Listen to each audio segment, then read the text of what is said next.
the sales pitch. Does this create an adequate offer so as to creating your mind that if you accepted it, this is what you were going to receive, the benefit of your bargain. So the sales pitch, we have to analyze that. Was it certain clear and definite terms so to allow you to believe that if you accepted this, you would get something in return, and exactly what it would be in return. So you have to analyze the sales pitch. It sounds like it did elevate to the level of an adequate offer that created the impression on the buyer, you, that if you took these steps, you would have a binding contract. So it sounds like it was adequate.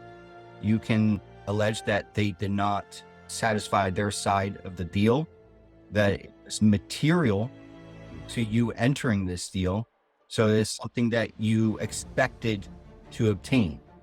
And the fact that they did not provide that, they fell short of providing what they promised. So you could say that this was a breach of their side of the deal, a breach of contract.